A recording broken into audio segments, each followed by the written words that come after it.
Ipirangas, lajes plácidas, de um povo heróico, brado, retumbante.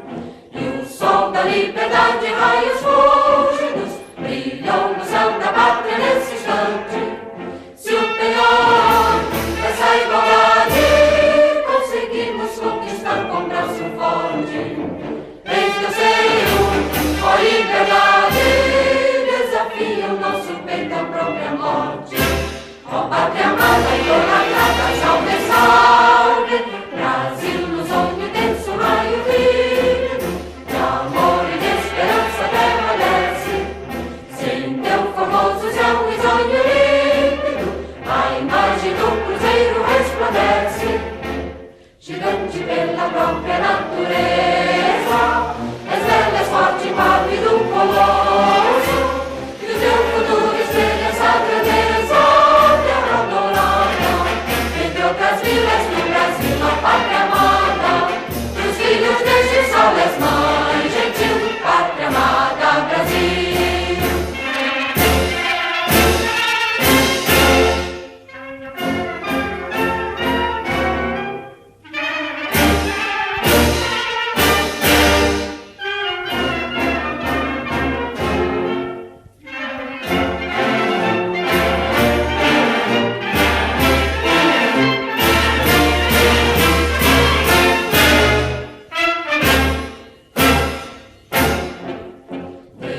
Eternamente imenso, esplêndido, ao som do mar e à luz do céu profundo, fulguras ao Brasil, florão da América, iluminado ao sol do novo mundo.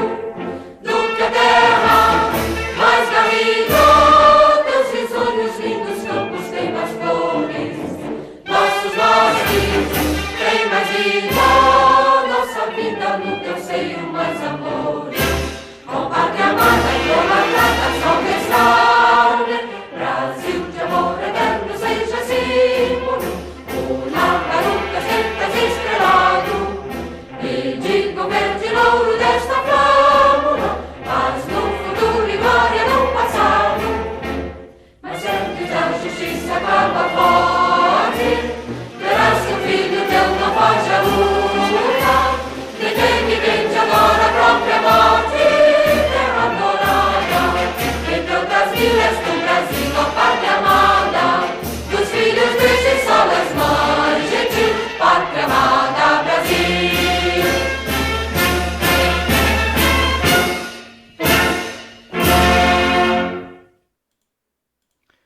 Muito boa tarde, meus queridos irmãos. Nós saudamos todos vocês com a graça, com a paz do Senhor Jesus Cristo.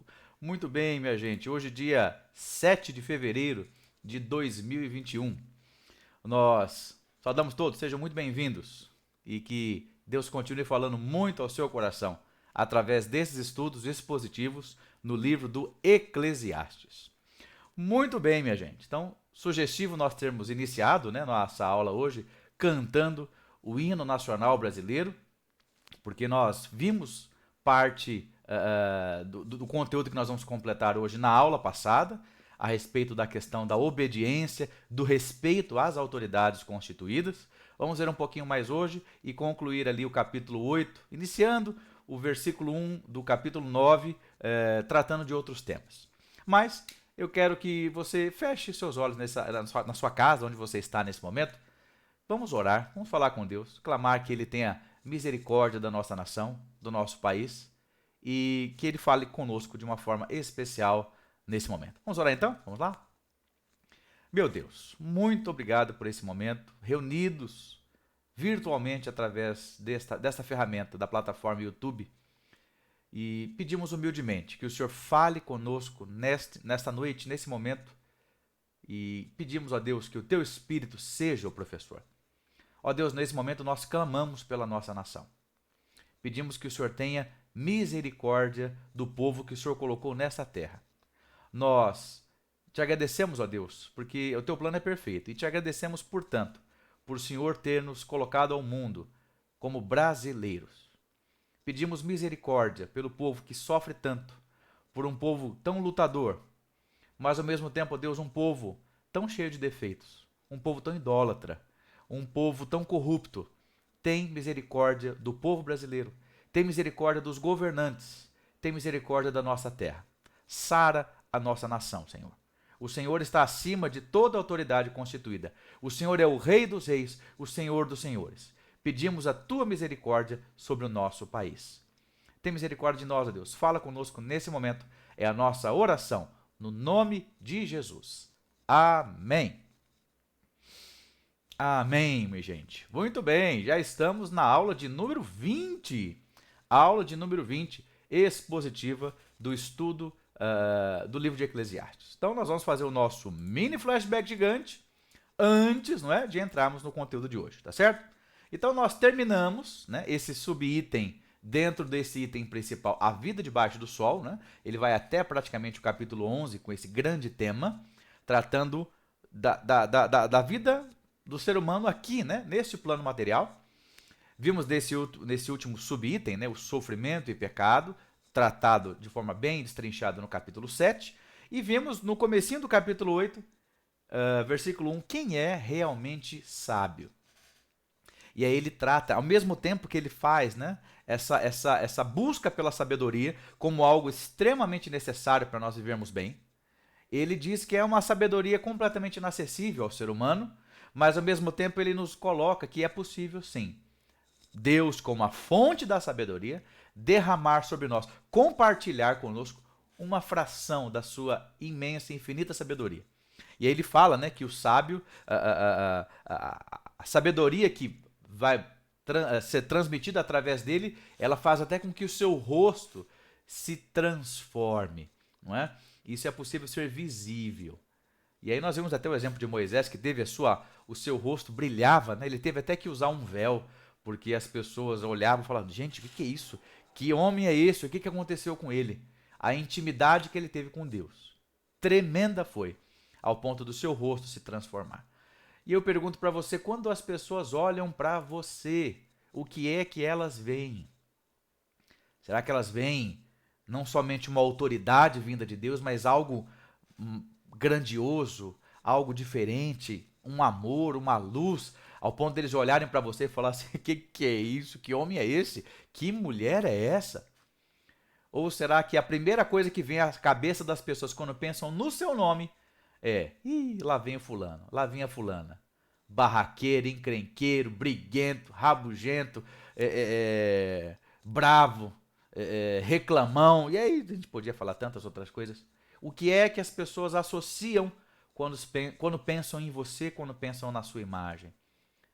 Será que associam com a imagem de um servo de Deus, uma serva de Deus, tementes a Deus, homens e mulheres realmente sábios? Que Deus tenha misericórdia de nós. Muito bem, prosseguindo no nosso mini flashback gigante, nós entramos num outro subtema, não é? A autoridade, injustiça e a vida de fé. Que nós vamos então finalizar aqui no capítulo 8.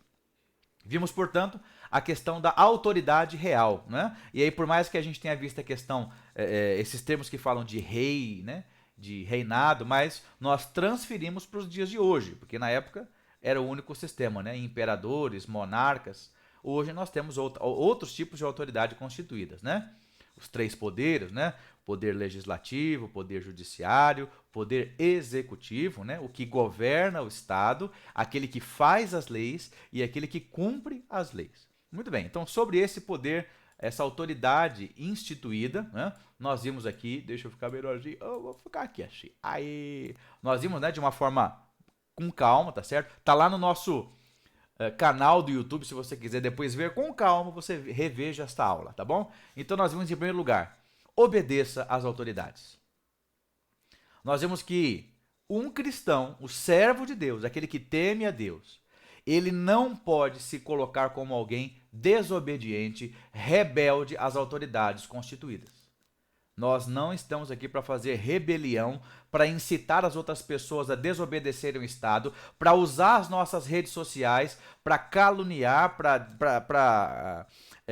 maldizer, para criticar, para incitar outras pessoas a serem desobedientes ao Estado, não obstante o que eles fazem de errado. Aqui nós não entramos nesse ponto. A questão é, todo bom servo de Deus, a gente pode chamar de, todo servo de Deus, não tem servo de Deus bom ou ruim, mas todo servo de Deus legítimo, ele é automaticamente ou necessariamente um bom cidadão. Um cidadão exemplar. Não é só aquele que não joga lixo na rua, não. É aquele que obedece às autoridades constituídas. E nós estamos vivendo momentos difíceis, não é? E nós conversamos sobre isso, inclusive, falando das limitações da autoridade. A autoridade não consegue prever o futuro, né? Então, toda essa questão que nós vemos das autoridades completamente perdidas, tentando lidar com essa questão da pandemia. E algo completamente novo, viu? Nem eu nem você faríamos, de repente, melhor do que eles. A questão a gente vê aí essa questão de abre, fecha o comércio, volta para a fase vermelha, desafrouxa aí as questões.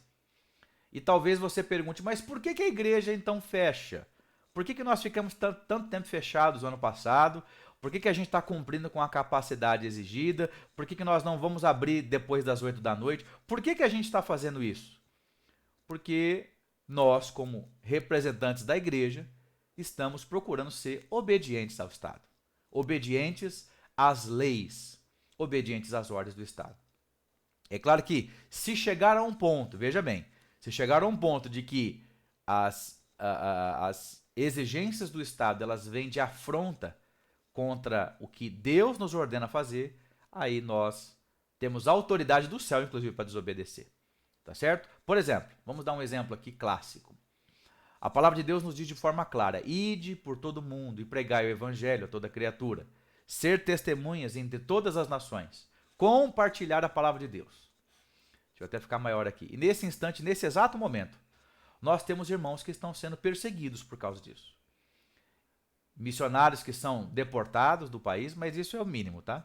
Estão sendo humilhados, espancados, presos, mortos por causa do evangelho, por professar fé em Cristo. Isso acontece em muitos países. Isso não é algo ilusório, isso é algo real, palpável. É que você não vai ver isso no noticiário.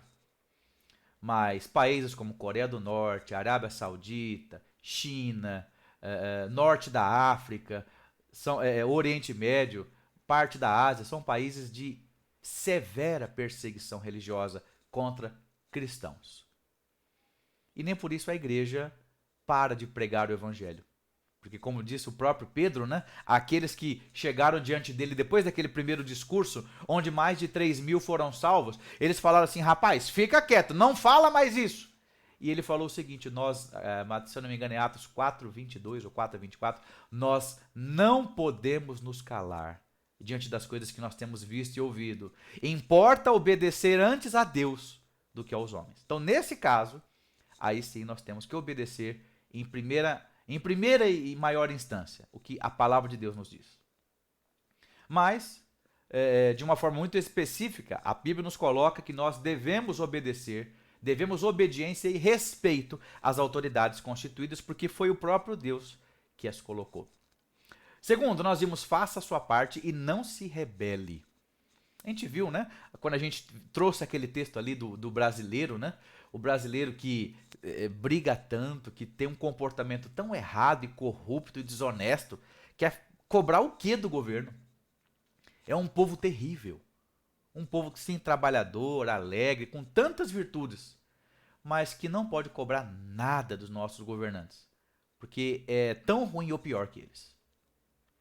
Mas a nossa parte é obedecê-los e não fazer rebeliões. Nós não estamos aqui, a gente pode até não concordar com algumas coisas, mas nós não estamos aqui para causar mal-estar na sociedade. Você, cristão, cristã, servo de Deus, pare, já falei isso na aula passada, eu vou falar de novo, pare de usar a sua rede social para falar mal do governo e dos governantes. Nós, como cristãos, devemos a eles respeito, obediência às leis e fazer com que a gente possa ser útil para a nossa nação, para o nosso município, para o nosso estado, para o nosso país, e não sermos alvo, ou instrumentos de tropeço, instrumentos para criarmos mal-estar, rebeliões, desobediência do povo para o Estado.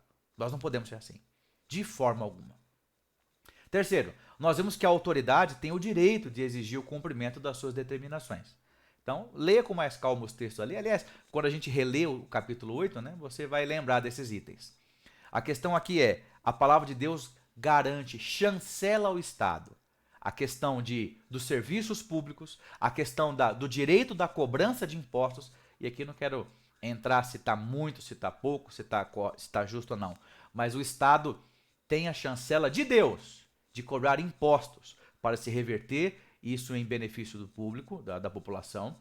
O Estado tem o direito de criar suas próprias leis, exigir o seu cumprimento, e ainda como nós vimos de uma forma até mais dura, né? Deus colocou sobre as mãos do Estado a espada, no sentido do seguinte, se for necessário, né, para a instauração da ordem, no combate ao crime e à violência, usar de força policial, sim, Deus concedeu ao Estado a espada. Ou seja, a questão de que ele pode, como última consequência, como último recurso, utilizar a força para o combate, então, à violência, a crime, e fazer com que aquilo que ele considera certo, instituído como lei, seja cumprido.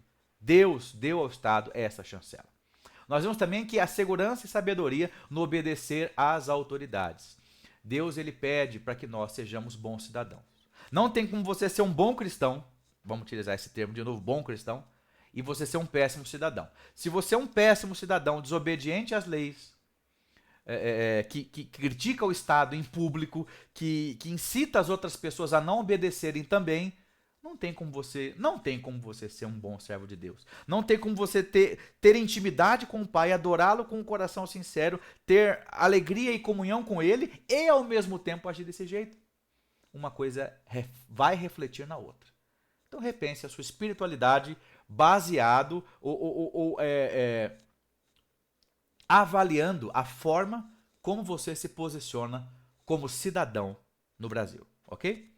E aí nós vemos então que o sábio, né? O sábio é algo fantástico, né? Porque nós não estamos falando de inteligência, nós não estamos falando de cultura, nós não estamos falando de vivência ou experiência. Estamos falando de sabedoria, algo que vem do trono, que vem de Deus. Não só porque ele é sábio, mas porque ele é a fonte da sabedoria. O sábio, ele vai saber quando e como agir. Que Deus nos abençoe. Que Ele derrame sobre nós dessa sabedoria, para que você que está me acompanhando, para que eu possamos saber o que fazer e o que falar do jeito certo, na hora certa. E por fim nós vemos as limitações, apesar deles terem autoridade dada por Deus, eles têm limitações, assim como nós temos. São seres humanos que estão lá. Homens e mulheres que estão em todas as esferas do poder, governando o nosso Estado, e que são humanos como nós, pecadores e falhos, imperfeitos, e que têm as suas limitações, assim como nós. A primeira delas, não conseguem prever o futuro. Segundo, não são donas, né, do próprio espírito, ou seja, quando for a hora deles morrerem também. Eles não vão conseguir travar o espírito no corpo, falando, não, agora não. Não tem poder sobre o dia da morte. Assim como nós, eles também são falhos, são débeis, são pecadores, são pequenos. E por maiores que tenham sido as intempéries, as improbidades, as corrupções que tenham feito, um dia, todos eles também vão se encontrar com a morte. Vamos seguir então. Vamos fazer a leitura do capítulo 8, tá? Como eu não gastando muito tempo com a edição de vídeo, de áudio, né? Nós vamos ler o capítulo 8 todinho ouvindo o Cid Moreira falando. E tem o versículo 1 do 9. Aí eu vou ler. Aí, claro, você vai pensar que é a mesma voz, né? A minha do Cid Moreira. Então, nós vamos então juntos ler o capítulo 8 inteiro e o primeiro versículo do capítulo 9 para prosseguirmos então com a aula de hoje, tá bom? Então, vamos lá? Vamos lá. Eclesiastes, capítulo 8. Somente os sábios conseguem explicar as coisas. A sabedoria de uma pessoa brilha no seu rosto e a torna simpática, mesmo que seja feia. Obedeça às ordens do rei, porque você, na presença de Deus, jurou ser fiel a ele. O rei pode fazer tudo o que quiser. Não tenha pressa em sair da presença dele e não insista em fazer uma coisa errada. O rei age com autoridade e ninguém pode reclamar do que ele faz. Enquanto você obedecer às ordens dele, nenhum mal lhe acontecerá. A pessoa que tem sabedoria sabe como e quando agir. Existe um tempo certo e um modo certo de fazer cada coisa. Mas o nosso grande problema é que não sabemos o que vai acontecer amanhã e não há ninguém que possa nos contar.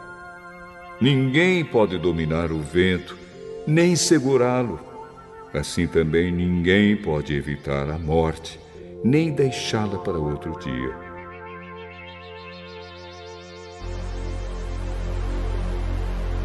Nós temos de enfrentar essa batalha e não há jeito de escapar. Eu vi tudo isso quando pensei nas coisas que acontecem neste mundo. Houve um tempo em que alguns tinham o poder e outros sofriam, dominados por eles. Eu vi o enterro de pessoas más. Na volta do cemitério, notei que eram elogiadas, e isso na mesma cidade onde haviam feito mal. Isso também é ilusão. Por que será que as pessoas cometem crimes com tanta facilidade? É porque os criminosos não são castigados logo. Um criminoso pode cometer 100 crimes e continuar a viver. Sim, eu sei que dizem, se você temer a Deus, tudo lhe correrá bem, mas não correrá bem para os maus. A vida deles passa como a sombra. Morrerão jovens porque não temem a Deus.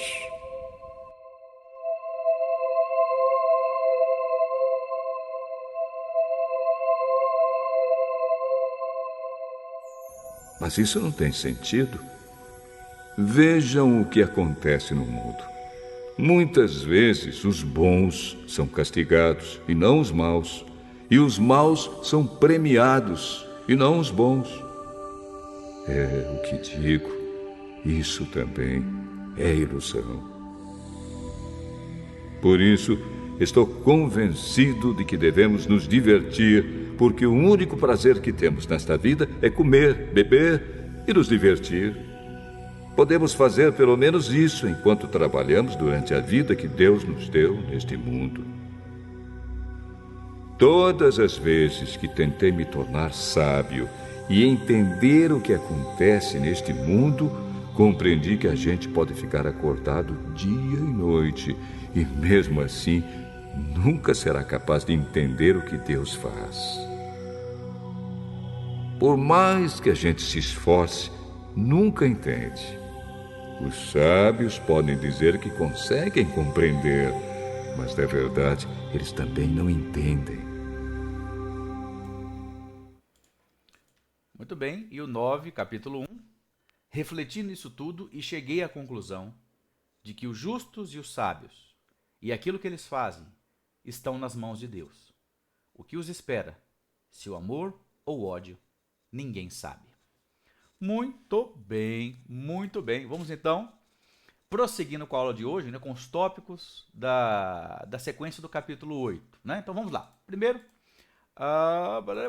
aqui. As injustiças da vida é o que nós vamos refletir basicamente na aula de hoje.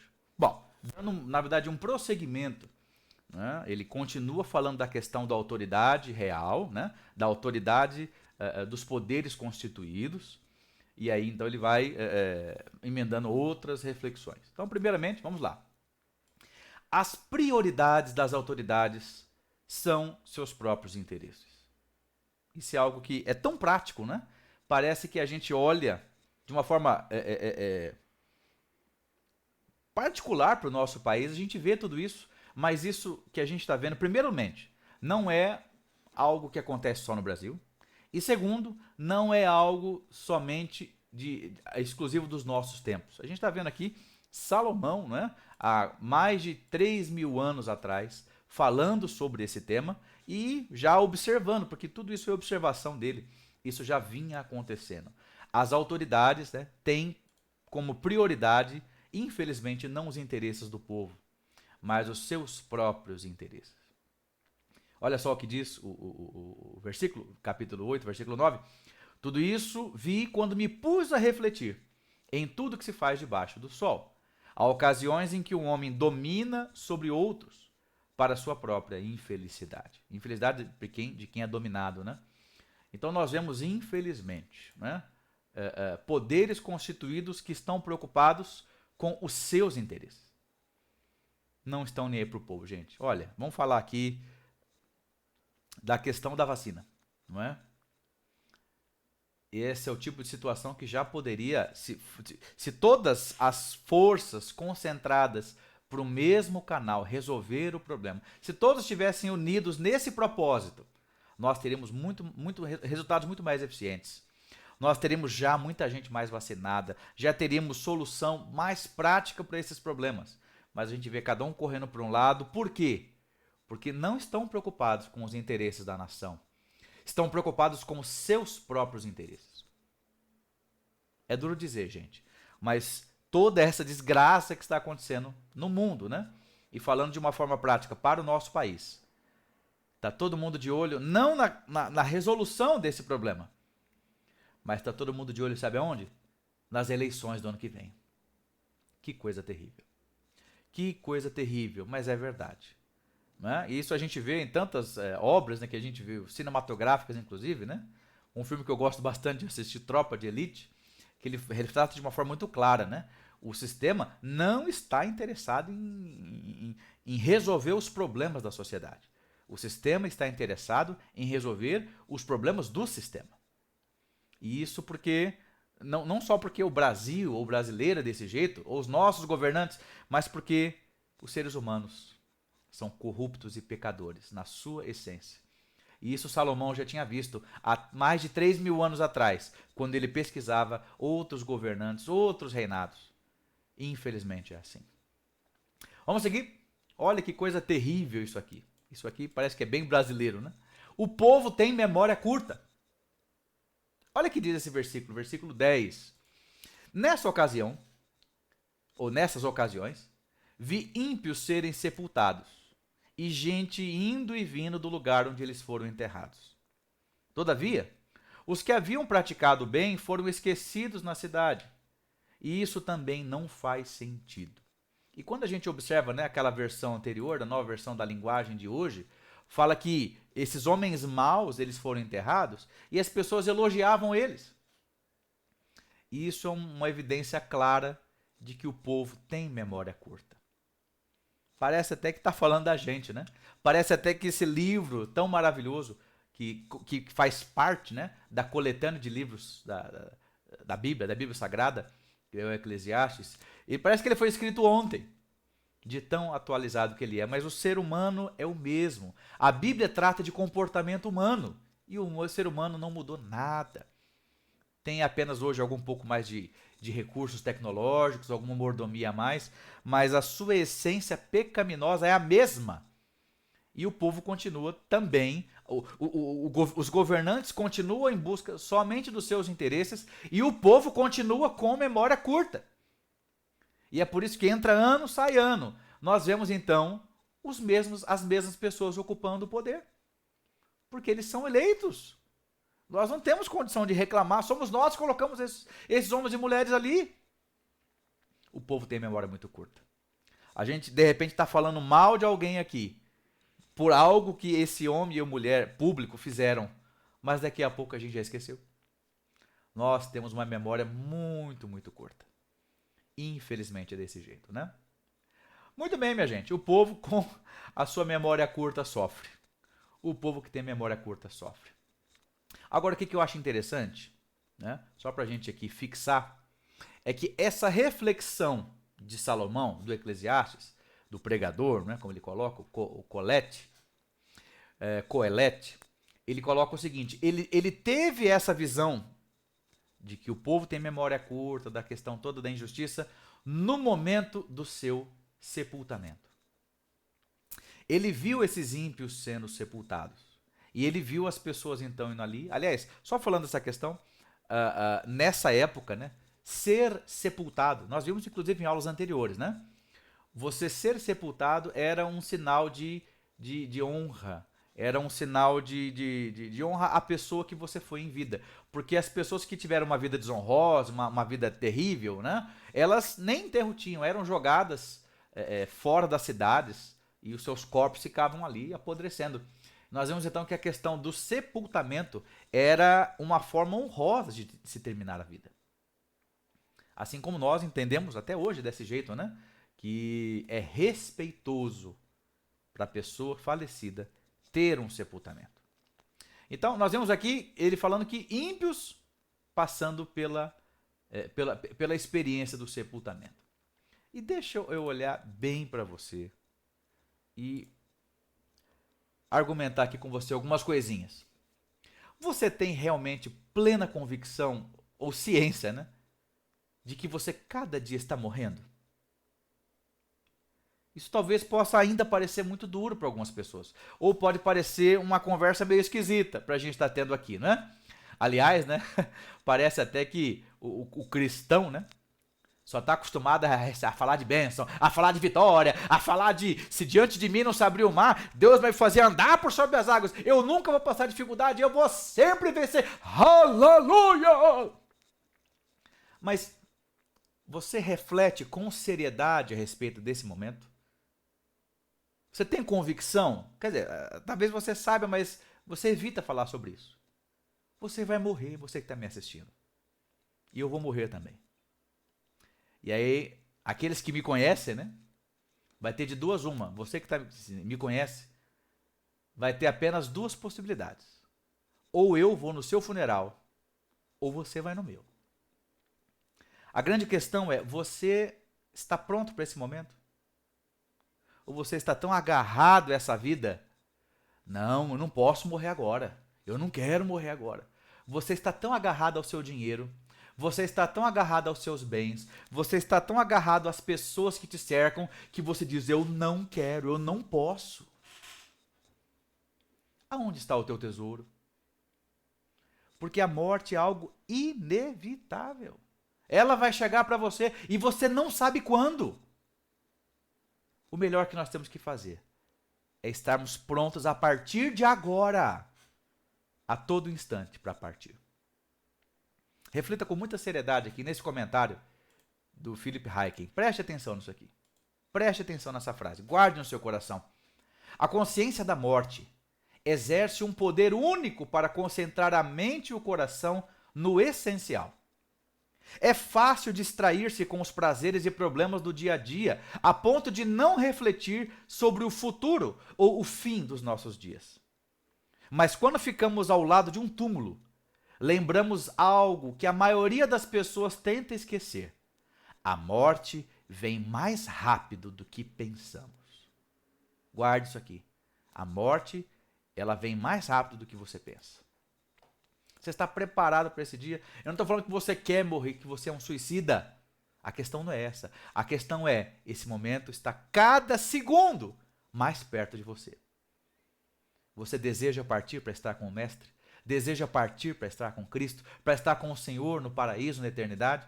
Ou você está, não, eu ainda tenho muita coisa para viver aqui, eu ainda estou preso aqui, não, o meu patrimônio, o meu dinheiro, a minha casa, eu quero viajar, eu quero ver meus filhos, eu quero ver meus netos.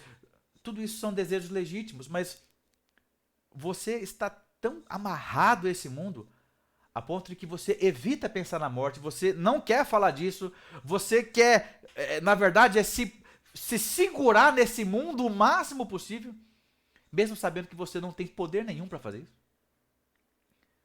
Aonde está o verdadeiro centro do seu coração? Está vinculado ao quê? Algumas décadas de existência nessa vida? Ou a uma eternidade completa de plena felicidade, alegria e paz, juntos com o povo de Deus, num lugar maravilhoso, sem luto, sem choro, sem dor, sem dificuldades, sem lágrimas. Lágrimas só de alegria, não é? O que você está esperando dessa vida? Por que você tá tão agarrado sendo que algo inevitável vai acontecer. Não adianta, você pode lutar o quanto você quiser, mas a verdade é que dia após dia, minuto, segundo após segundo, você está mais perto da sua morte. E ela está mais perto daquilo que você pensa que ela está. Você está pronto? É a hora de se preparar agora. Vamos seguir. Vamos seguindo. Terceiro lugar. A impunidade é o maior problema do crime. Preste atenção nesse texto. Versículo 11. Quando os crimes não são castigados logo, o coração do homem se enche de planos para fazer o mal. Gente, é impressionante, né? A atualidade desse texto. Mas como nós falamos, né, a Bíblia não fala de gerações, a Bíblia fala de comportamento humano, e o ser humano é exatamente o mesmo. É por isso que o problema de hoje é o mesmo problema de ontem e o será amanhã. Veja, a falta de impunidade é o problema. Nós temos realmente grandes brechas excessivas no nosso sistema, onde nós temos então pessoas que são soltas, que são libertas, que respondem em liberdade. Eu não estou falando aqui de questões de pessoas, claro, sim, gente, a justiça é falha, tá bom? Deixa eu ficar maior aqui para falar com você. A justiça é falha porque ela é feita de seres humanos. E nós vemos então não muito raros casos no Brasil e no mundo todo de pessoas inocentes serem condenadas. Isso realmente é lastimável. Nós podemos ser vítimas então desse sistema, inclusive, nenhum de nós aqui está isento disso, mas a questão é, a justiça ela age de uma forma a punir aqueles que foram contra, que aqueles que feriram a lei, não é? E aqui nós vemos então esse cenário onde há uma impunidade porque as penalidades demoram para ser aplicadas. Eu falei para vocês, não é, alguns domingos atrás, né, que o processo mais demorado do Brasil, né, ele terminou após 125 anos. Lá no STF, um processo movido pela princesa Isabel, que estava ainda rolando mais de 120 anos e que terminou ano passado. Finalmente foi julgado e completamente concluído no ano passado. Então nós temos uma justiça que demora muito. E exatamente por isso, pela falta de punição, pela impunidade, é aí que isso motiva ainda mais as pessoas a cometerem delitos, crimes, inclusive, né, não só falando de crimes no sentido de matar, de roubar, mas de agirem de forma contra a lei. E é por isso que a gente hoje analisa e fala assim, poxa, inverteram-se os valores. O certo agora é ser errado. Não é? O errado é você certo. Vamos falar, deixa eu até ficar melhor para olhar para você aqui. Parece que isso não é verdade, gente. Parece que, assim, ser certinho dá muito trabalho. Ser um cidadão completamente correto é muito difícil. Parece que o próprio Estado cria barreiras para quem quer andar direito. Mas parece que para quem quer ser uma pessoa desonesta, essa pessoa é aplaudida porque ela conhece os meandros e as brechas. Essa pessoa ela é elogiada, ela é invejada até. E aquele que anda certinho é o trouxa. É o bobão, é o besta, que só toma na cabeça mesmo querendo andar direito. Mas nós vamos chegar aqui, Salomão vai caminhar aqui para uma outra conclusão a respeito disso. Mas a impunidade é um problema. Não é? E aqui veja só que coisa interessante, ele diz que quando os crimes não são castigados logo, o coração do homem se enche de planos. Mais uma vez, voltando para aquilo que o Salomão tinha colocado antes. O problema da humanidade, gente, é o pecado.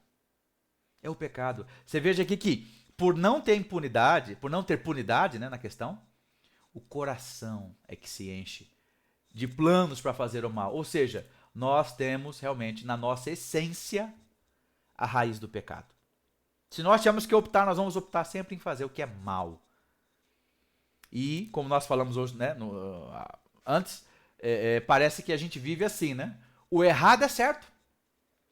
E eu quero trazer aqui para você uma crônica, né? Talvez você já tenha lido, mas nós vamos ler de novo. Se você não viu, você vai ver agora, vai ver pela primeira vez. Uma crônica de Luiz Antônio, como é que é? Luiz Fernando, né? Uma crônica de Luiz Fernando Veríssimo. Preste atenção nessa crônica extremamente interessante que ele fala a respeito dessa questão da impunidade, né? Vamos lá. Deixa eu sair daqui. Acompanhe comigo aqui. Pegaram um cara em flagrante roubando galinhas de um galinheiro e o levaram para a delegacia. Que vida mansa, hein, vagabundo? Roubando galinha para ter o que comer sem precisar trabalhar. Vai pra cadeia. Não era para mim, não. Era para vender. Pior! Venda de artigo roubado, concorrência desleal com o comércio estabelecido, sem vergonha. Mas eu vendia mais caro. Mais caro? Espalhei o boato de que as galinhas do galinheiro eram bichadas e as minhas não. E que as do galinheiro botavam ovos brancos, enquanto as minhas botavam ovos marrons. Mas eram as mesmas galinhas, safado! Os ovos da minha eu pintava. Que grande pilantra! Mas já havia um certo respeito no tom do delegado. Ainda bem que tu vai preso, se o dono do galinheiro te pega. Já me pegou. Fiz um acerto com ele. Me comprometi a não espalhar mais boatos sobre as galinhas dele. E ele se comprometeu a aumentar os preços dos produtos dele para ficarem iguais aos meus. Convidamos outros donos de galinheiro a entrar no mesmo esquema. Formamos um oligopólio, ou no nosso caso, um ovigopólio. E o que você faz com o lucro do seu negócio? Especulo com dólar, invisto alguma coisa no tráfico de drogas, comprei alguns deputados, 2 ou 3 ministros, consegui exclusividade no suprimento de galinhas e ovos para programas de alimentação do governo e superfatura os preços. O delegado mandou pedir um cafezinho para o preso, perguntou se a cadeira estava confortável e se ele não queria uma almofada. Depois perguntou: doutor, não me leve a mal, mas com tudo isso, o senhor não está milionário? Trilionário. Sem contar o que eu sonego de imposto de renda e tenho depositado ilegalmente no exterior. E com tudo isso o senhor continua roubando galinhas? Às vezes. Sabe como é? Não sei não, excelência. Me explique. É que em todas essas minhas atividades eu sinto falta de uma coisa. Do risco, entende? Daquela sensação de perigo, de estar fazendo uma coisa proibida, da iminência do castigo. Só roubando galinhas eu me sinto realmente um ladrão. E isso é excitante. Como agora. Fui preso. Finalmente vou para a cadeia. É uma experiência nova. O que é isso, excelência? O senhor não vai ser preso, não. Mas eu fui pego em flagrante, pulando a cerca do galinheiro. Sim, mas primário. E com esses antecedentes. Tá lá, gente. A crônica, não é? De Luiz Fernando Veríssimo. Intitulada, né? E por falar em ladrão de galinhas. Que interessante, né? Que interessante. A gente vive essa sociedade. O errado virou certo. O certo virou errado. A impunidade, os caminhos tortos, eles são elogiados. Eles são invejados. Eles são desejados, são copiados por outras pessoas. Os caminhos mais fáceis, mais tortos. Que tristeza, né? Infelizmente, isso é uma realidade no nosso querido Brasil.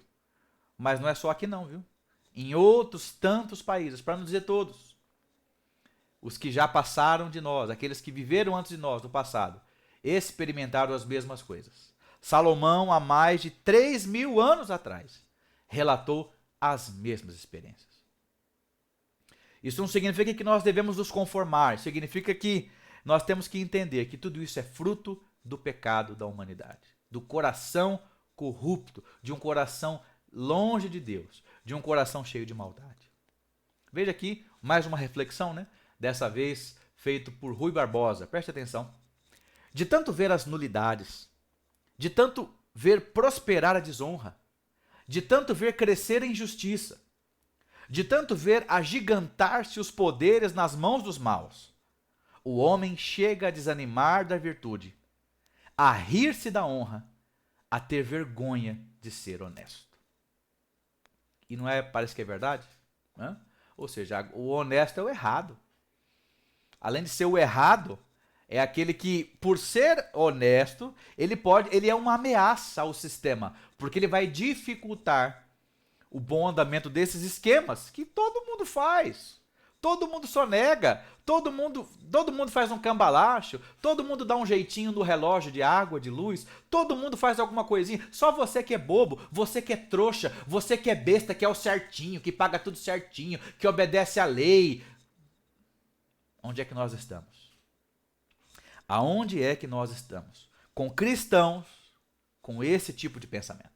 Não estamos aqui para falar do mundo, não. Não estamos aqui para falar de todos os outros. Nós estamos aqui para falar daqueles que tiveram uma experiência com Deus, que foram transformados pelo poder de Deus e não podem agir da mesma forma.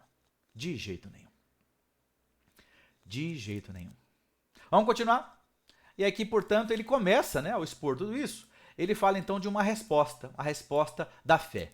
Ele trata de uma forma bem geral essa questão das injustiças da vida. Ele começa falando da autoridade que o governo possui sobre nós. Ele diz a respeito das injustiças que acontecem por parte deles mesmos em relação a nós.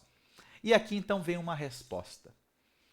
Mas, apesar de Salomão ter uma visão horizontal das coisas, sempre o foco dele é a vida na terra, é a vida debaixo do sol. Ele não se limita a olhar somente as coisas nessa perspectiva, mas ele traz uma resposta de fé. Ele tem uma atitude de fé, sabendo que há um Deus que está de olho em tudo que está acontecendo e não está indiferente às coisas que estão acontecendo aqui. Vamos lá? Vamos partir então para essa resposta de Salomão. Olha só. Preste atenção nesse texto. Versículos 12 e 13. O ímpio pode cometer 100 de crimes e até ter uma vida longa, mas sei muito bem que as coisas serão melhores para os que temem a Deus, para os que mostram respeito diante dele. Para os ímpios, no entanto, nada irá bem, porque não temem a Deus, e os seus dias, como sombras, serão poucos. Preste atenção na profundidade desses dois versículos. Interessante quando ele diz o seguinte: eu sei muito bem. Ele está convicto daquilo que ele está falando. E aqui ele coloca, tanto no versículo 12 como no versículo 13, ele coloca a questão de quem teme a Deus. No final ele diz: as coisas vão ser melhores para quem teme a Deus. Eu pergunto a você: você teme a Deus? Você é um homem, uma mulher, um jovem, um adolescente, uma criança tementes a Deus? E o que é temer a Deus, gente? Temer a Deus não é ter medo de Deus. Temer a Deus é respeitar a Deus. Temer a Deus é obedecer a Deus. Temer a Deus é tê-lo na nossa vida como uma autoridade. Temer a Deus é levar Deus a sério. Você leva Deus a sério?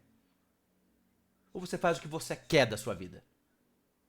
Você faz o que você quer da sua vida e você só chama Deus para participar quando você precisa muito, você está brincando com Deus. Você acha que você está fazendo Deus de besta, mas você não está. Porque Deus não se deixa escarnecer. E ainda mais nós, que nos declaramos povo de Deus. Se você está aqui domingo após domingo, semana após semana, mês, ano após ano, ouvindo palavra de Deus, só que entra aqui e sai aqui, você não obedece, você está brincando com ele. Você não está o temendo. E vai chegar um dia onde esse seu comportamento vai ter uma consequência séria. Séria. É hora da gente começar a temer a Deus. É hora de nós, povo de Deus, levarmos Deus a sério. E pararmos de brincar de ser cristão. Como que a gente brinca de ser cristão? Quando a gente ouve isso aqui e não obedece. Você está brincando com Deus. Numa linguagem mais popular, Você está de sacanagem com Deus. Você está aqui, levantando a mão, cantando para Ele, adorando a Ele, ouvindo os seus recados e não está obedecendo, você está brincando com Deus. Cuidado com o que você está fazendo da sua vida. Mas ele diz o seguinte: eu tenho convicção de que as coisas vão terminar melhor para aqueles que temem a Deus. E não foi isso também aquela conclusão, a mesma conclusão que Asaf teve quando escreveu o Salmo dizendo o seguinte: eu já tive inveja dos ímpios, porque dá tudo certo para eles debocham de Deus, eles não têm para Deus, eles não obedecem a Deus, eles estão cada vez mais bonitos, mais inteligentes, mais fortes, mais ricos, mais poderosos, e para mim parece que dá tudo errado. Só que a conclusão que Asaf chegou é a mesma que o Eclesiastes chega, é a mesma que nós vamos ler que Malaquias chegou, é a mesma que a palavra de Deus nos fala. Gente, preste atenção, vai haver um tribunal de contas, de prestação celestial. Ninguém vai escapar desse momento. Haverá o julgamento diante do Todo-Poderoso. Homens mulheres de todas as nações que viveram em todas as épocas vão estar diante do tribunal do justo juiz e vão ter que se entender com ele. Acalme o coração. Salomão está aqui indignado com as injustiças da vida, mas ele também está falando o seguinte: tenha paciência, porque tudo vai terminar bem para aqueles que temem a Deus.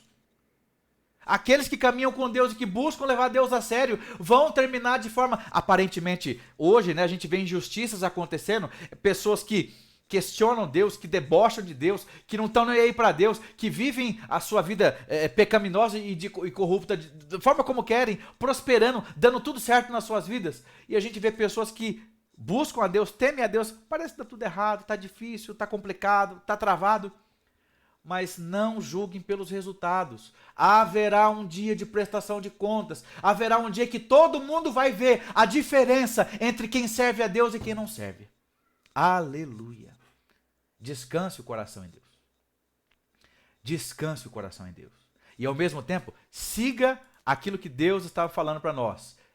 O segredo, a chave de ter um futuro bom é temer a Deus. Ele diz o seguinte: o ímpio pode cometer 100 de crimes, né? E aqui ele sempre usa essa figura, né, para falar assim um monte, né? 100, 1000. E ter até vida longa. E aqui ele tem essa contrapartida, ele fala aqui, no 12, podem ter vida longa, mas aqui fala que os seus dias serão poucos. Que contradição é essa? Aqui ele não está falando, gente, de uma mera vida humana, de dias e anos vividos nessa terra. Ele está falando de consequências eternas, de quando esses homens e mulheres partirem daqui. Porque tanto justos como injustos, tanto aqueles que aparentemente tiveram uma vida maravilhosa, e foram ímpios, e aqueles que aparentemente tiveram uma vida muito difícil, mas que temeram a Deus, todos eles, todos, eu e você, todos nós, vamos morrer. E vamos nos encontrar com o justo juiz. Deixa eu te perguntar aqui. Deixa eu olhar para você e te perguntar. Né, tem uma música, né, que nós cantamos, foi até cantada em alguns musicais que o Grupo Emanuel cantou, Imensa Graça, né? Que ele fala, a música chama-se Fico Imaginando. Até cantamos, né?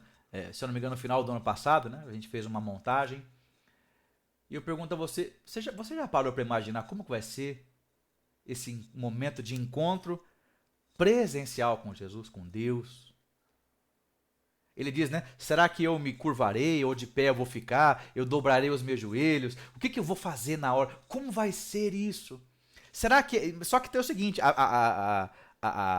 o ponto de vista dessa música é de alguém que é um servo de Deus, um filho de Deus, e que não aguenta para ver, não aguenta mais esperar para chegar esse dia, e que quando chegar lá vai estar tão feliz que vai estar perdidinho. O que eu faço agora? Você aguarda e sonha por esse dia? Ou você nem pensa nisso? Se você nem pensa nisso, deixa eu te falar uma coisa. Comece a pensar, imagine como vai ser esse encontro. Você vai se encontrar com Jesus Salvador? Ou vai se encontrar com Jesus juiz? Gente, esse encontro vai ser terrível. O encontro dos seres humanos com Deus juiz vai ser algo terrível. E vão estar diante do justo juiz. E vão ter que se explicar para ele. E podem ter até passado impunes nessa vida, mas não vão passar impunes no tribunal do céu. Não vão passar. Agora, é possível que hoje ainda, se você está me assistindo, você tem vida. E você pode se converter dos seus maus caminhos. Não importa o que você tem feito até hoje. Não importa quem você foi até este momento. saiba que a partir de agora, Deus pode dar uma vida nova para você. Deus pode transformar você completamente. Ele tocando o seu coração e abrindo seus olhos, você a partir de agora vai ser uma nova pessoa. Olha só que texto impressionante. Aqui quando nós vemos pessoas que estão agonizando, pessoas instantes antes de morrer, mas que tiveram a oportunidade de se encontrar com o Mestre. Olha lá, Lucas 23 é a cena da crucificação. No versículo 39 fala que um dos malfeitores crucificados blasfemava contra ele dizendo: não és tu o Cristo? Salva-te a ti mesmo e a nós também. Respondendo-lhe, porém, o outro repreendeu-o dizendo: nem ao menos temes a Deus, estando sobre igual sentença? Nós, na verdade, com justiça, porque recebemos o castigo que os nossos atos merecem, mas este nenhum mal fez. E acrescentou: Jesus, lembra-te de mim quando vieres no teu reino. Jesus lhe respondeu dizendo: em verdade eu te digo que hoje estarás comigo no paraíso. Gente, a confissão de fé desse ladrão aqui é uma das mais teológicas possíveis que a gente possa ter. Só contextualizando essa cena, por mais que a gente tenha lido desse jeito, esses três estavam pendurados há horas na cruz, viu? Eles estavam agonizando. Não foi uma conversa, não foram cochichos. Isso aqui foram gritos, verdadeiros berros, tentando puxar o ar dos pulmões para soltar essas frases. E o ladrão arrependido diz o seguinte, olha só: nem ao menos temes a Deus. Até o homem ali preso na cruz, ele temeu a Deus. Houve o temor de Deus, derramou o temor de Deus sobre o seu coração. Ele sabia que ele estava diante de Deus. Olha a confissão de fé desse camarada que estava agonizando, prestes a morrer. Ele entendeu que Jesus Cristo é Deus. Você não teme a Deus? E aí, na sequência, ele diz, né? A gente está aqui com justiça porque nós recebemos o castigo do que nós fizemos. Ou seja, ele reconheceu que ele era pecador. Olha, aqui tem toda a rota, né? Ele entendeu que Jesus é Deus, ele entendeu que ele era pecador, ele vira para Jesus e fala: lembra-te de mim quando vires no teu reino. Ele entende que Jesus é Rei dos Reis. Ele clama, entendendo que somente Jesus é aquele que pode salvá-lo. Gente, que confissão de fé maravilhosa. Esse homem teve o privilégio de, não obstante o que ele fez na vida, mas momentos antes de morrer, de reconhecer que Jesus é Deus, que ele era pecador, que Jesus é Rei e que Jesus salva. E o resultado não podia ser outro. Jesus também agonizante. Com certeza as palavras não saíram fáceis da sua boca. Ele disse: em verdade te digo que hoje estarás comigo no paraíso. Aleluia, glórias a Deus.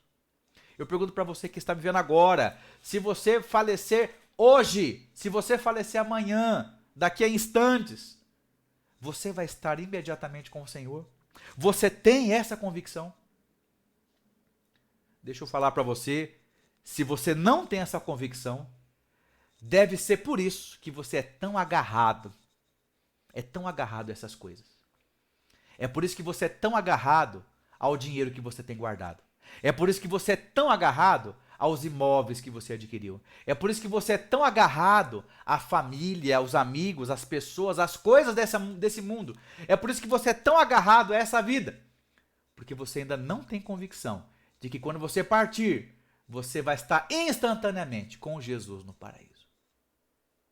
Porque o dia que você tiver essa convicção, você vai viver a sua vida com alegria, como nós vamos ler aqui agora, né? Você vai comer, beber, você vai curtir aquilo que o seu trabalho pode te proporcionar, sabendo que a partir do momento, daquele instante, a qualquer instante que você partir, você vai estar com Jesus no paraíso.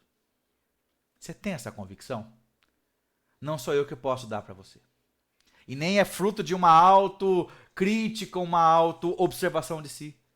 Mas o Espírito que testifica com o nosso Espírito, o Espírito Santo. E ele fala para você, você é filho de Deus. Muito bem. E aqui, portanto, exatamente com essa visão que nós vemos esse comentário, né, de Michael Eaton, quando ele analisa esse texto, quando ele diz: as injustiças da vida estão abertas para que todos as vejam. A resposta do pregador não é uma observação, mas uma resposta da fé. Ou seja, por mais que a vida seja injusta, por mais que as coisas estejam com valores invertidos, vai haver um dia em que todo joelho vai se dobrar, toda língua vai confessar que Jesus Cristo é o Senhor, e ali todo mundo verá a diferença entre quem serve a Deus, entre quem teme a Deus e quem não serve e não teme. Olha esse texto de Malaquias com a mesma reflexão, preste atenção no que Deus fala com o povo através do profeta. Deixa eu colocar aqui no cantinho. Olha só. Malaquias 3, a partir do 14.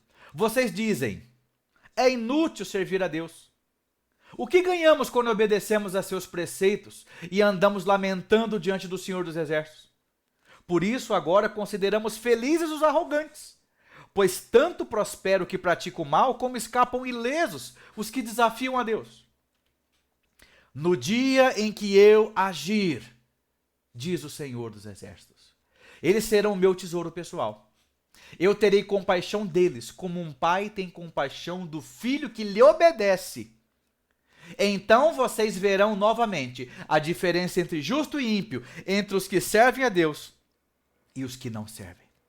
Pois certamente vem o dia, ardente como uma fornalha. Todos os arrogantes e todos os malfeitores serão como palha, e aquele dia que está chegando ateará fogo neles, diz o Senhor dos Exércitos. Nenhuma raiz nem galho algum sobrará.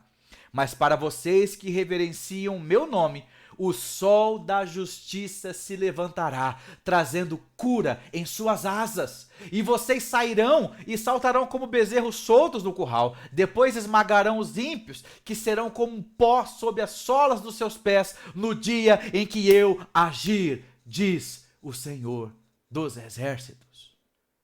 Aleluia. Glória a Deus por sua palavra.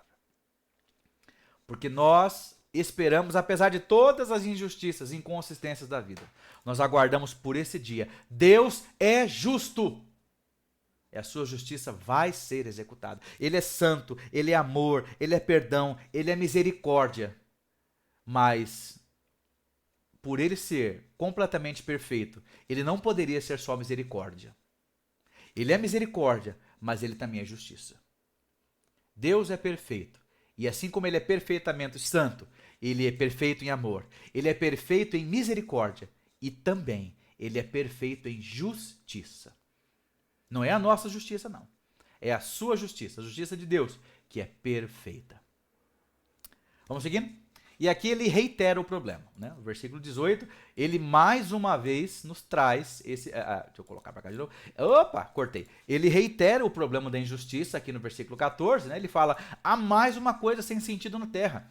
Justos que recebem o que os ímpios merecem, e ímpios que recebem o que justos merecem. Também isso, penso eu, não faz sentido. Ele reforça essa questão, né, de que pessoas desonestas são premiadas, são condecoradas, são valorizadas, são promovidas, e pessoas justas são tratadas como ímpios. Não têm valor, são tratadas como bobas, são tratadas como bestas, são passadas para trás, são injustiçadas. Ele reforça, né, este conceito aqui. E ao mesmo tempo, no versículo 15, ele nos traz um mesmo remédio que ele fala no capítulo 2, no capítulo 3, no capítulo 5, que de novo ele fala para nós aqui. O remédio para tudo isso, vivendo uma vida na perspectiva debaixo do sol. Por isso, recomendo que você desfrute a vida. Porque debaixo do sol, nessa terra, não há nada melhor para o homem do que comer, beber e alegrar-se. Sejam esses os seus companheiros no seu duro trabalho durante todos os dias da vida que Deus lhe der debaixo do sol. Apesar de tudo isso, gente, a vida ela é linda, ela deve ser vivida, aproveitada, desfrutada. Para nós, o resumo é isso aqui, é comer, beber e se alegrar. Você é alguém que vive a vida e desfruta e se alegra. Saiba que a alegria é dom do Espírito. A alegria não são apenas momentos de felicidade, mas é viver em constante alegria e satisfação em Deus. Aqui está a chave, né? Ele diz o seguinte: você comer, beber e se alegrar nos dias da vida que Deus lhe der. quando você reconhecer e entender que é Deus que te dá o que comer, o que beber, o que vestir e formas de se alegrar, aí sim a sua alegria vai ser mais completa, vai ser completamente realizada. Não obstante todas as injustiças, as intempéries, as contradições que a vida nos traz, a vida é um presente de Deus e vale a pena ser vivida. Quando a gente vive nessa perspectiva de que a vida é um presente de Deus, ele fala assim para nós: meu filho, minha filha, coma, beba, curta, se alegre, curta com a família, viaje, tenha momentos felizes, porque eu estou proporcionando isso para você. E lembra que Deus não só proporciona, mas Ele também nos dá o poder de desfrutar de tudo isso. Porque tem muita gente que tem fartura que comer, beber, recursos materiais abundantes, mas que não consegue curtir, que Deus não lhe deu a capacidade de aproveitar. Ele trabalha, ele ganha, mas Deus não deu a ele o poder dele curtir isso. Muito bem, preste atenção aqui nesse comentário de Walter Kaiser Jr., que também vem de encontro com o que nós estamos falando. O dom divino da alegria deve ser preferido a toda acumulação que os ímpios possuem, pela qual eles estão tentados a agir tão impiamente para obter tudo isso à parte do plano de Deus. O dom divino da alegria tem que ser preferido à alegria da acumulação, gente. Porque a alegria é dom de Deus. A alegria não é um sentimento meramente humano. Deus dá alegria. Assim como nós vimos lá em Gálatas, né?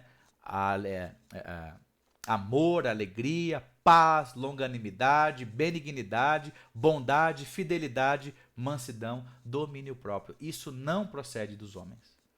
É fruto do Espírito. Se você teme a Deus, você produz o fruto do Espírito. Muito bem, e aí ele fecha, né? Já no finalzinho do capítulo 8 e entrando no primeiro versículo do 9, ele diz a respeito do enigma da vida. Ele como um homem que, Salomão como um homem que pesquisou tanto, né? Que se dedicou a buscar as respostas, né? Ao grande enigma do ser humano, quem somos, de onde viemos, para onde vamos. Olha aqui de uma forma clara como ele coloca, né? Nos últimos 3 versículos, ele fala: quando voltei a mente para conhecer a sabedoria e observar as atividades do homem sobre a terra, daqueles cujos olhos não vêem sono nem dia e noite. Tá vendo aqui? Tem gente que nem dorme direito, preocupados com as coisas dessa vida, né? Preocupados com o seu patrimônio, preocupados com os problemas. Então percebi que tudo que Deus tem feito,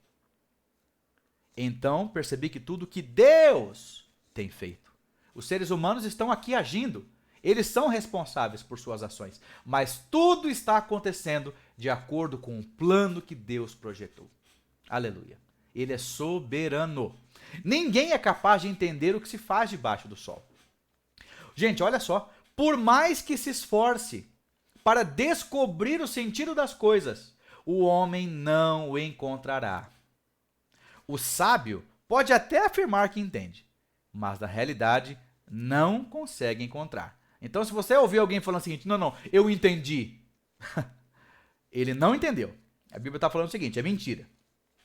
E o versículo 1 do 9, refleti nisso tudo e cheguei à conclusão de que justos e sábios, e aquilo que eles fazem, estão nas mãos de Deus. O que os espera, se amor ou ódio, ninguém sabe. Ninguém sabe. É o enigma da vida, gente. A gente quer encontrar as respostas para tudo. O homem quer satisfazer a sua curiosidade, né? E interpretar tudo e saber tudo. Não é possível. Você nunca vai saber, você nunca vai ter todas as respostas. Nem para as questões fundamentais da vida, nem mesmo para os seus próprios problemas. Tem gente que deve ter chegado em você e falado assim: olha, você está passando esse problema, calma, um dia você vai entender. Isso é mentira. Pode ser que talvez sim, mas pode ser que talvez você passe por essa vida e você nunca vai entender o porquê de certas coisas. A vida é um enigma. Ela é linda, ela é bela, ela tem que ser desfrutada. Mas Deus está falando o seguinte: meu filho, sossega o facho, porque eu não vou deixar você saber tudo. Você não tem condição de descobrir tudo. Você não tem capacidade. Então relaxe, calma, descansa na soberania de Deus, porque Ele sabe o que faz. Deus sabe o que faz. Guarde isso no seu coração. Preste atenção aqui nesse outro comentário do Walter Kaiser Jr. Olha só, gente. Nossa busca por identidade e significado, bem como por uma explicação para a presença do mal, das injustiças e desigualdades da vida, deve acabar onde a busca de Salomão acabou. No fato de que Deus tem o leme nas mãos e reina e domina para sempre. Aleluia, gente. Deus é soberano. Deus é quem tem o destino da humanidade nas suas mãos. Não somos nós. É por isso que quando a gente vê ali Apocalipse capítulo 4, no versículo 1, quando Deus chega a João, né? E João olha para o céu, vê uma porta aberta e ele ouve assim, ó, sobe para cá, porque eu vou te mostrar as coisas que devem acontecer. Percebe? É o céu falando para a terra, eu vou mostrar o que vai acontecer. Não é o ser humano ditando o que acontece. Deus é que mostra o que vai acontecer, porque ele é o dono da história. Ele é soberano. O leme do barco da humanidade está nas mãos de Deus. Ele é soberano. Ele reina absoluto. Descanse na soberania de Deus. Ele sabe o que faz. Então, gente, essa é a vida do crente. É caminhar sem entender o que vai acontecer amanhã, mas a cada dia mais buscar ser mais parecido com Deus, mais parecido com Cristo, ser uma pessoa mais consagrada. Mas isso é uma jornada, não é apenas uma descoberta, como a gente vai ver aqui no comentário do Philip Ryken. A santificação, não é? O discipulado, ele é uma jornada. Não é apenas assim, ó, tá aqui, terminei essa lição, conclusão, tá aqui a moral da história. Ah, entendi, não. Muitas vezes nós não vamos entender nada do que está acontecendo. Mas a viagem, a trajetória, ela é mais importante que o próprio destino, nesse caso do aprendizado. Quer ver só? Tá aqui o comentário do Philip Ryken. É assim que funciona a vida cristã. Não se trata apenas daquilo que compreendemos no final, mas também daquilo em que nos transformamos ao longo do caminho. O discipulado é uma viagem e não apenas um destino. O destino final nós vamos encontrar, né? Nas mãos do Criador, nas mãos do Todo-Poderoso.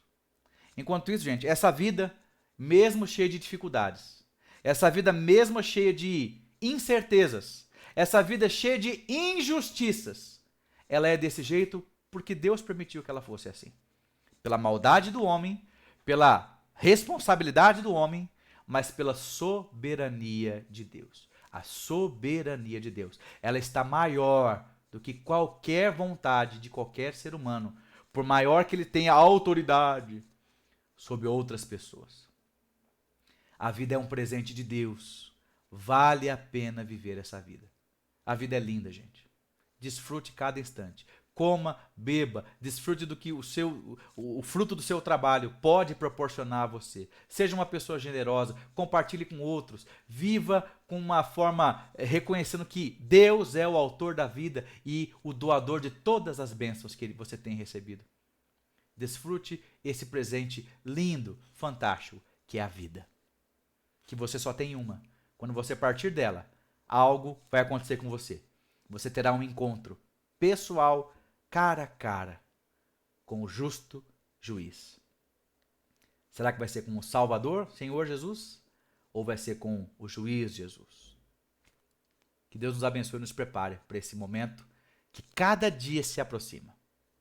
E aqui, como vocês sabem, né, eu sou fã dessa poesia, eu não poderia deixar de trazer. Já trouxe ela em outras aulas, mas eu quero que você de novo reflita nessa letra, reflita nessas palavras, no presente que Deus nos deu.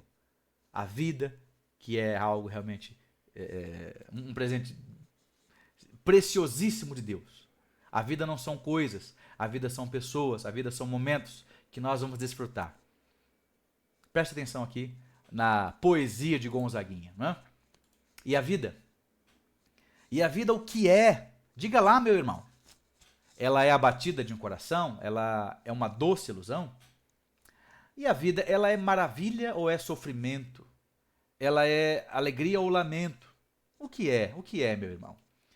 Há quem fale que a vida da gente é um nada no mundo. É uma gota. É um tempo que nem dá um segundo. Há quem fale que é um divino mistério profundo. É o sopro do Criador numa atitude repleta de amor. Você diz que é luta e prazer. Ele diz que a vida é viver. Ela diz que melhor é morrer, pois amada não é, e o verbo é sofrer. Eu só sei que confio na moça, e na moça eu ponho a força da fé. Somos nós que fazemos a vida como der, ou puder, ou quiser. Sempre desejada, por mais que esteja errada, ninguém quer a morte, só saúde e sorte. E a pergunta roda e a cabeça agita. Eu fico com a pureza da resposta das crianças. É a vida, é bonita, e é bonita. Viver e não ter a vergonha de ser feliz. Cantar a beleza de ser um eterno aprendiz. Eu sei que a vida deveria ser bem melhor, e será, mas isso não impede que eu repita. É bonita e é bonita. Glorifica a Deus pela vida que você tem, pela vida que Ele deu a você, pelo dom da vida, por todas as bênçãos materiais e espirituais que Ele colocou na sua mão. Vamos orar? Feche seus olhos aí na sua casa. Vamos refletir, foram muitas lições, muitos tópicos. Que Deus nos faça assimilar tudo isso, que nós não possamos brincar com Deus, entrar num ouvido, sair no outro, mas viver aquilo que nós ouvimos nesta noite.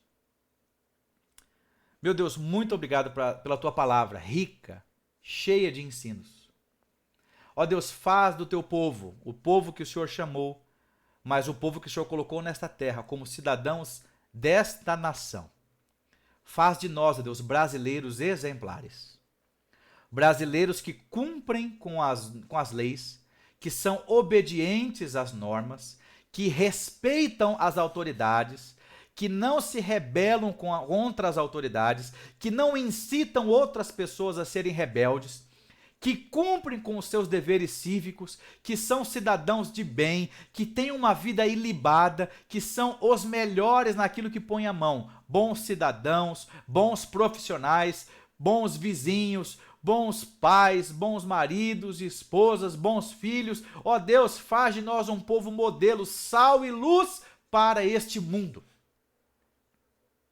Ó Deus, coloca no nosso coração que por mais que a vida tenha injustiças, que o sistema apenas, infelizmente, queira olhar somente para os seus próprios problemas, que o sistema não esteja interessado nas respostas e nos problemas do povo, que nós possamos entender que haverá um dia de prestação de contas.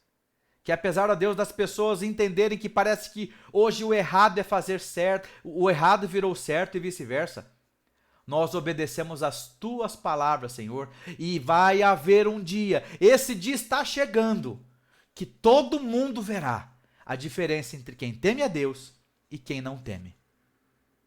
E que nós sejamos esse povo que faz diferença por temer ao Senhor, que não se corrompe, ó Deus, com as políticas e com o andamento das coisas dessa vida, que não deixa o seu coração se corromper com o mal, apesar de ser passível de corrupção, porque nós somos pecadores, mas que nós possamos nos agarrar ao Senhor e sermos servos e servos obedientes e tementes ao Senhor. Que o Senhor faça de nós, ó Deus, um povo que faça diferença na jornada dessa vida, que ao ver as injustiças, ó Deus, nós possamos descansar na tua soberania. O Senhor é soberano, o Senhor não nos deve explicações, o Senhor faz do teu jeito, da tua forma, mas ao mesmo tempo, ó Deus, haverá um dia de prestação de contas. Nós ansiamos por esse momento, que para algumas pessoas pode ser um dia terrível, o dia mais terrível das suas vidas. Mas para aqueles que te servem, que te buscam, que te amam, que te temem, é um dia que nós não aguentamos de ansiedade por chegar. O nosso encontro definitivo com o Senhor. Como o Senhor falou para aquele ladrão arrependido na cruz, hoje estará comigo no paraíso. Nós não sabemos quando vai ser esse nosso hoje, se hoje mesmo, se amanhã, se semana que vem, mês que vem, ano que vem, se nós vamos morrer ou se o Senhor vai voltar antes para nos buscar. Esse dia vai chegar. nos faz, ó Deus, encarar a morte com seriedade, como algo que está iminente a acontecer, mas não como um momento triste. Faz o teu povo desapegar dessa vida, de dinheiro, de coisas materiais, e faz, ó Deus, com que nós possamos nos agarrar no Senhor, que o Senhor seja verdadeiramente o nosso maior tesouro. É o nosso pedido, Deus, é a nossa oração, no nome de Jesus. Amém. Amém. Amém, minha gente. Muito bom, muito bem. Muito bem, muito obrigado até a você que ficou nos acompanhando até agora, no desfecho dessa aula, que você tenha meditado em cada tópico, pensado, e que durante a semana você pense de novo, releia, revisite essas aulas, dê pause, anote os tópicos, medite, ore e nos acompanhe. Já estamos aqui caminhando para o término, né, dos estudos do Eclesiastes. Fique grudadinho conosco, compartilhe esse vídeo com outras pessoas, clique aqui no botão curtir do vídeo, até porque quando outras pessoas buscarem esse assunto, nós vamos estar melhor classificados para que essa mensagem chegue a mais pessoas. Tá certo? Então, Deus abençoe vocês, uma semana maravilhosa, produtiva de trabalho, de estudo. Um beijo para todos e bye! Bye!